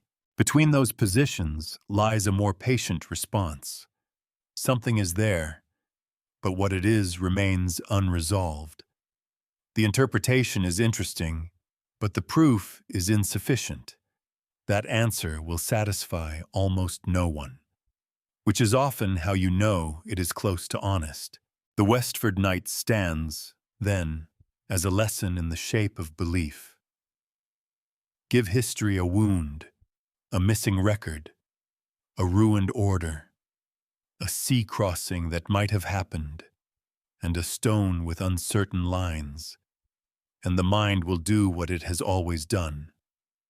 It will try to complete the picture. Sometimes it completes it with truth, sometimes with legend, and sometimes with a figure on a rock who may be a medieval knight, a colonial mark, a natural pattern, or simply the reflection of our own need to find a human face in the distance. But the Westford claim does not exist alone. It belongs to a larger family of disputed objects, each offering its own invitation, its own warning, and its own version of the same temptation to turn an artifact into a doorway. Soon, Viking traces, Scottish traditions, Portuguese possibilities, rune stones, treasure pits, and Templar symbols begin to overlap. Not because they all prove one another, but because mysteries, once placed near each other, have a way of merging. Mysteries do not always remain in their proper boxes. At first, each claim appears to have its own shape. The Norse presence in North America belongs to archaeology and saga tradition. The Templar escape story belongs to the collapse of a medieval order. Henry Sinclair belongs to Scottish noble tradition and disputed Atlantic narratives. Oak Island belongs to treasure hunting. The Newport Tower belongs to architectural debate. The Westford Knight belongs to the uncertain reading of a weathered stone. Each one should be examined separately. That sounds obvious. It rarely happens. Over time, these stories begin to drift toward one another, like wreckage moving on the same tide. A rune stone is mentioned beside a Scottish voyage. A tower is placed near a Templar route. A strange carving is pulled into the orbit of Oak Island. A family tradition becomes a clue to a treasure pit. A proven Norse settlement becomes permission to believe in a dozen unproven arrivals. The result is not a single theory so much as a hidden history atmosphere. In that atmosphere, Vikings, Templars, Scottish earls, Portuguese navigators, secret monks, lost maps, sacred relics, and buried treasure all seem to belong to the same half-lit world.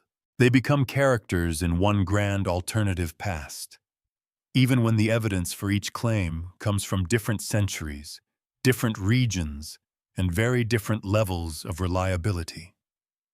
This merging is understandable.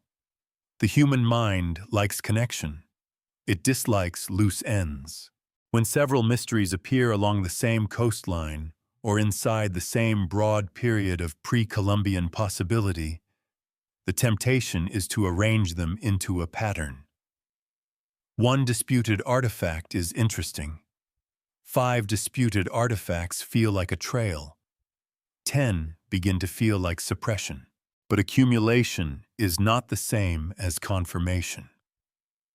A pile of uncertain objects does not automatically become a solid structure. Sometimes it is only a larger pile. The Kensington runestone is a good example of how one disputed artifact can become part of a much wider mythology. It has been claimed by supporters as evidence of Norse presence deep in North America before Columbus, while many scholars have questioned its authenticity or interpretation. On its own, it belongs mainly to debates over runic inscriptions, Scandinavian migration memory, and the possibility of inland exploration. But in the larger hidden history imagination, it often becomes one more sign that official timelines are incomplete. And once that feeling takes hold, it can be transferred. If one stone might suggest Norse travelers, perhaps another mark might suggest Scottish knights. If the Norse reached Newfoundland, perhaps Templars reached Nova Scotia.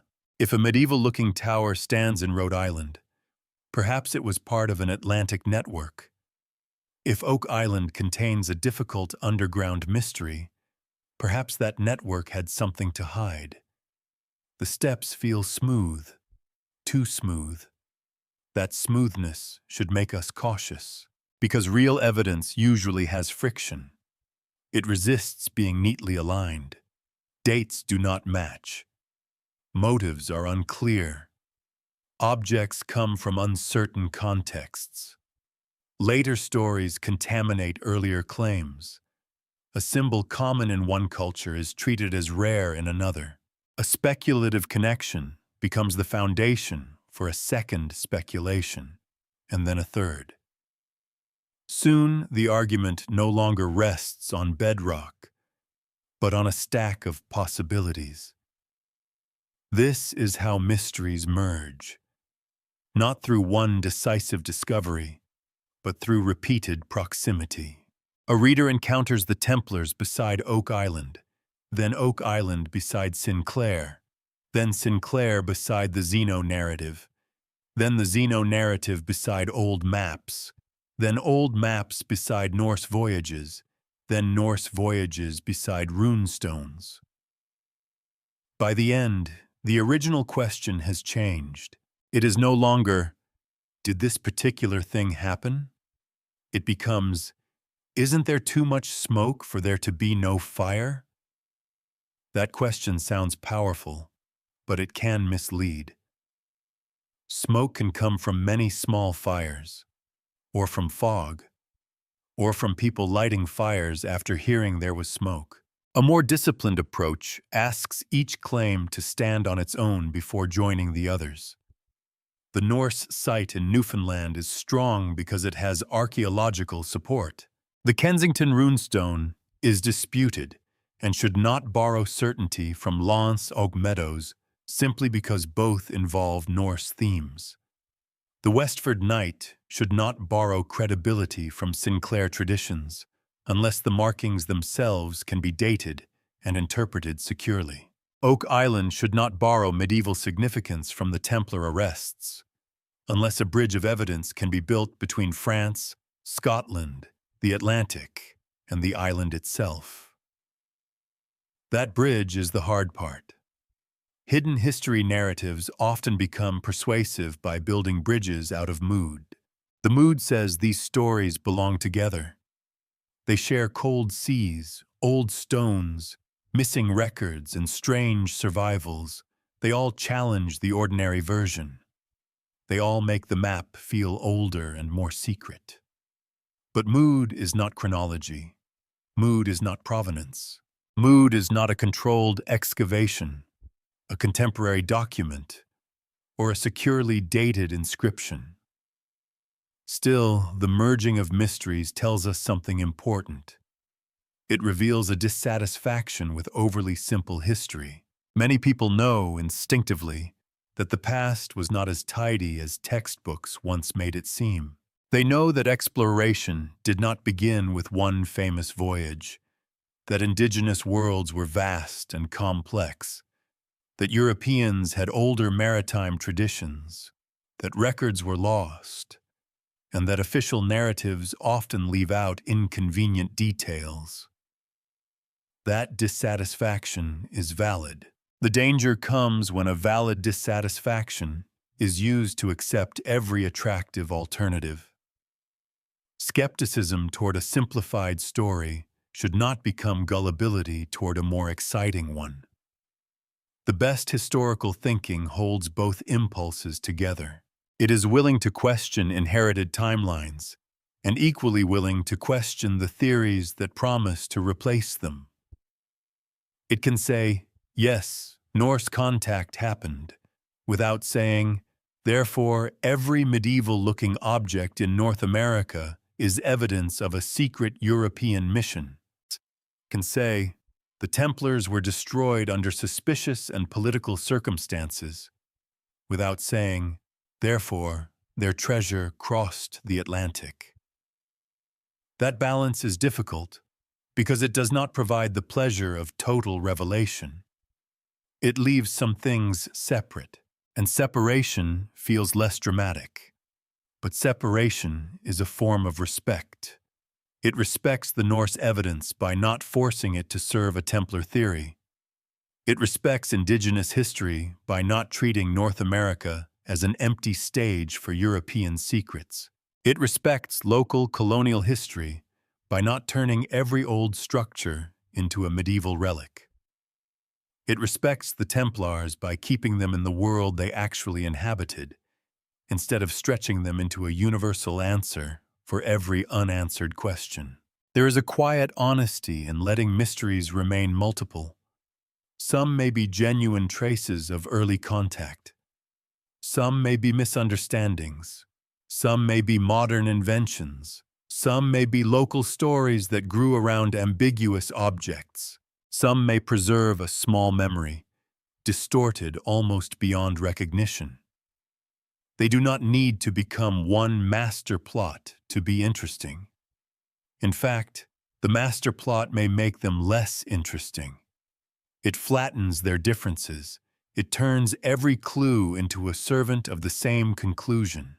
The runestone, the tower, the pit, the carved rock, the vanished ships. Each loses its own complicated history and becomes only another arrow pointing toward the desired answer. That is not investigation. That is recruitment. And the past, once again, deserves better. The reason these mysteries merge is not only that people are careless, it is that the empty spaces between them are emotionally charged.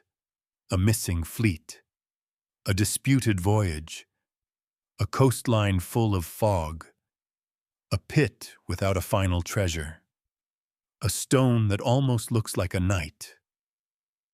Each one creates a gap, and when enough gaps appear near one another, the imagination begins to lace them together. The result can be beautiful.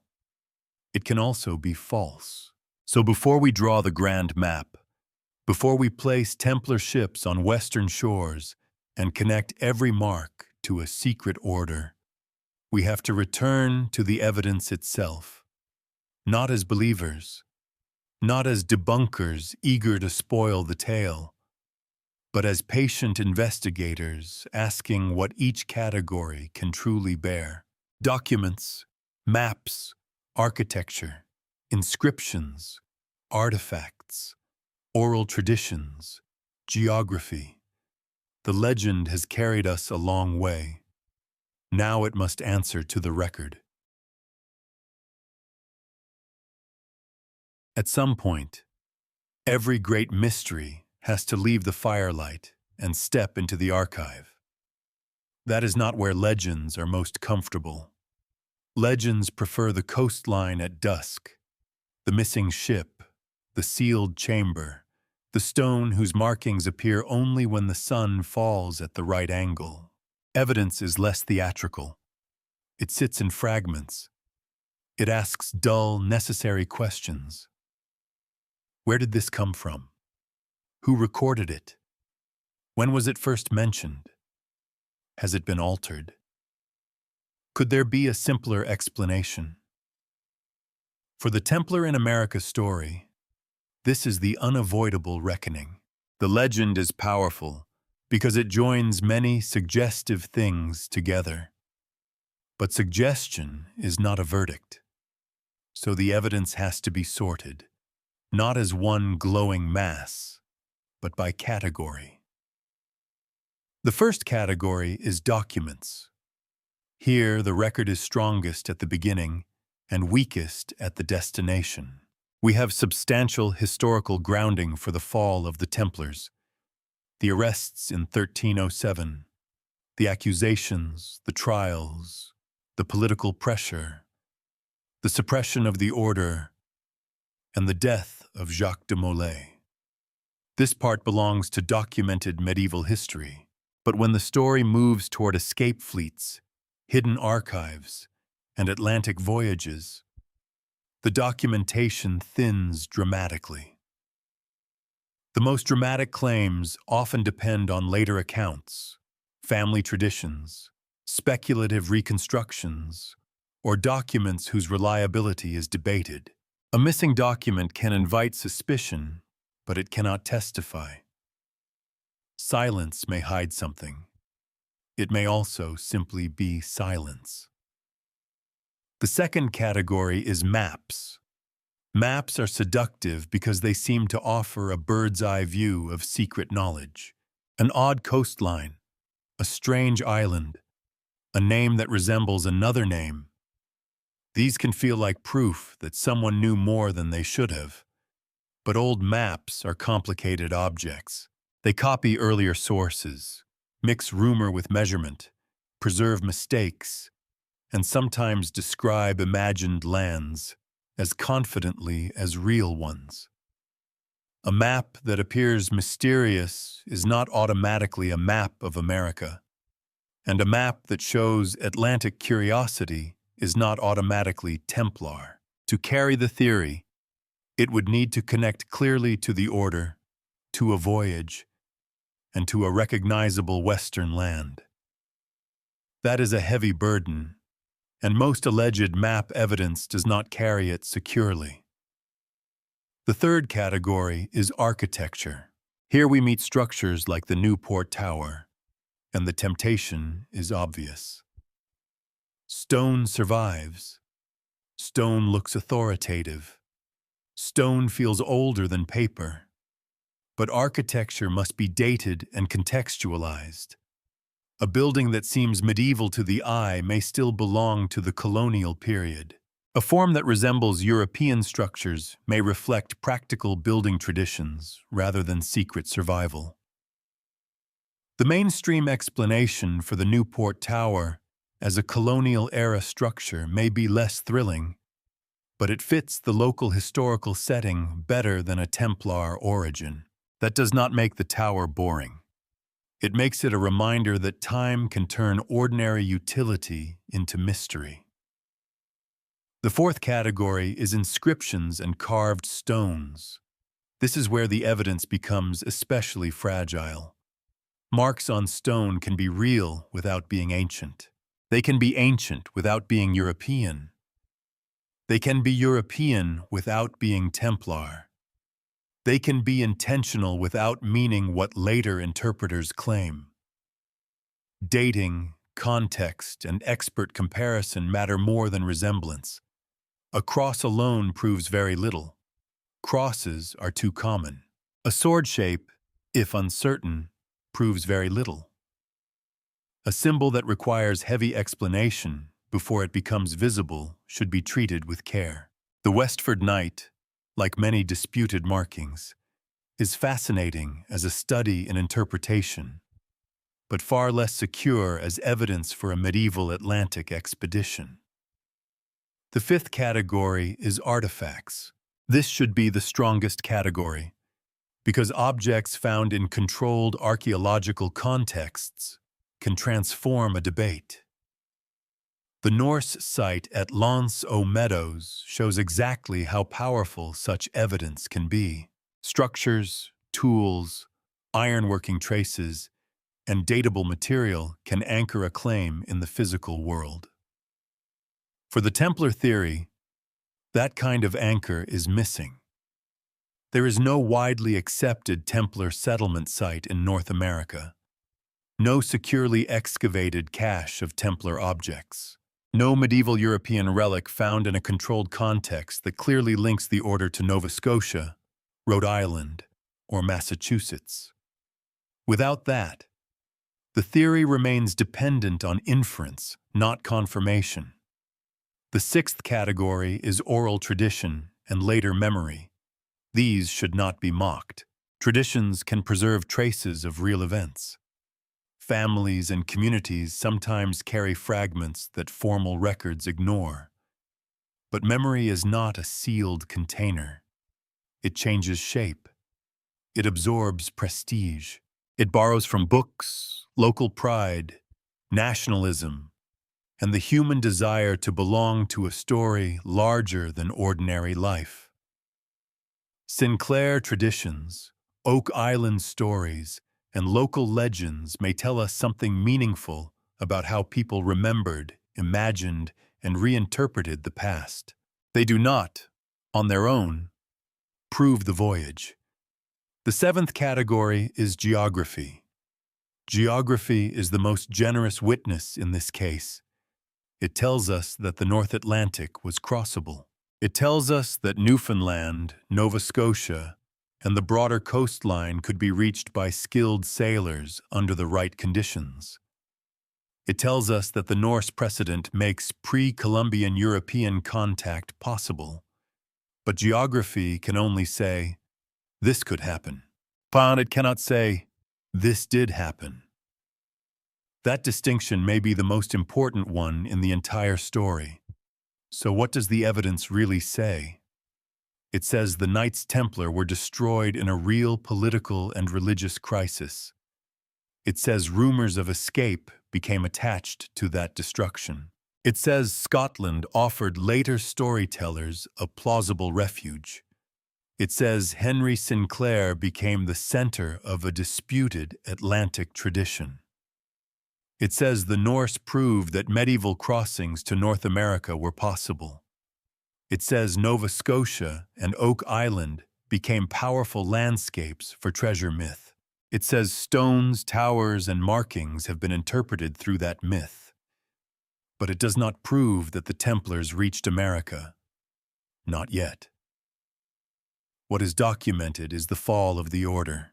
What is plausible is that some people, money, documents, or traditions may have escaped the immediate consequences of the crackdown in some form. What is speculative is the organized movement of Templar secrets through Scotland into an Atlantic voyage.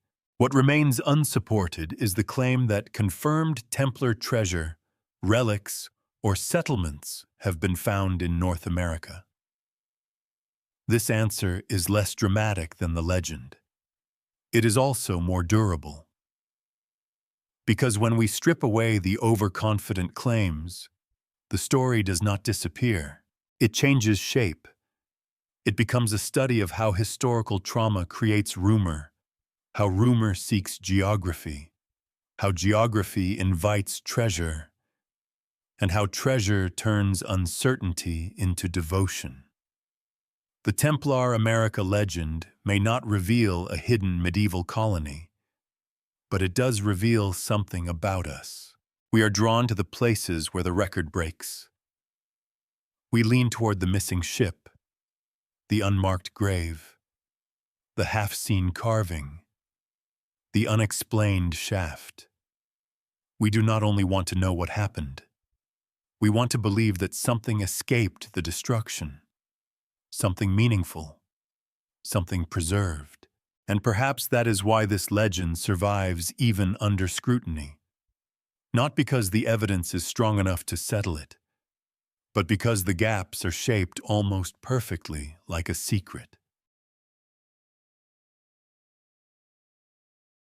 The Templar America legend survives because it offers a rare kind of possibility. Not just that history is incomplete, which it certainly is. Not just that people crossed oceans earlier than many once believed, which we know they did, but that somewhere inside the broken record of the past, a secret may have remained intact. That is the part that holds us. A medieval order falls. Its leaders are accused, imprisoned, tortured, and killed. Its wealth is seized, its name disgraced, its houses emptied. But then comes the thought that refuses to leave. Perhaps not everything was taken.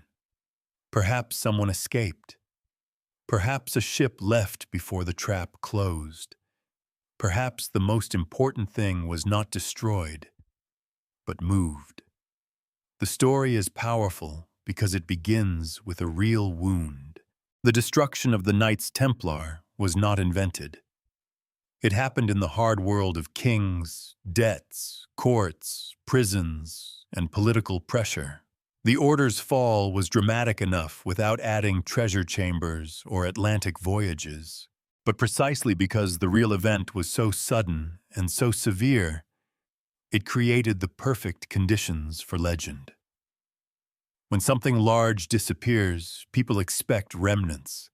And when the remnants are hard to find, people begin searching farther away.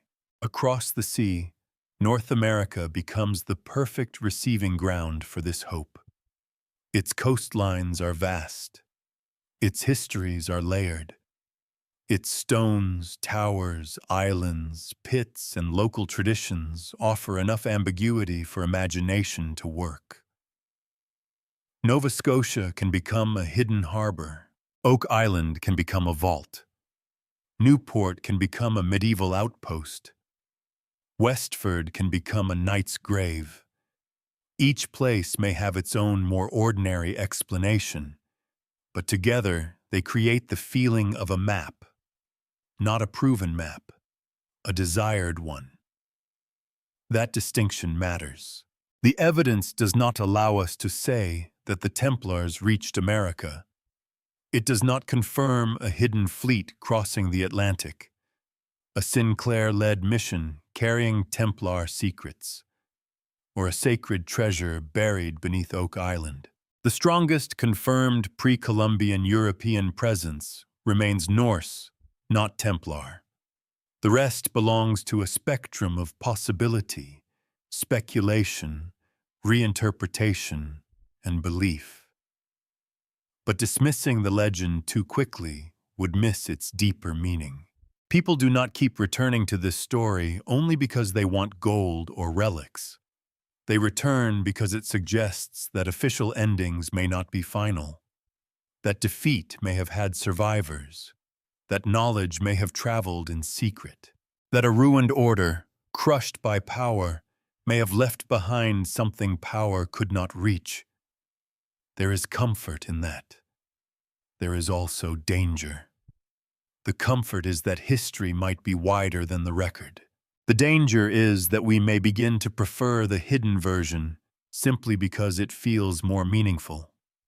We may ask ambiguous stones to speak too clearly.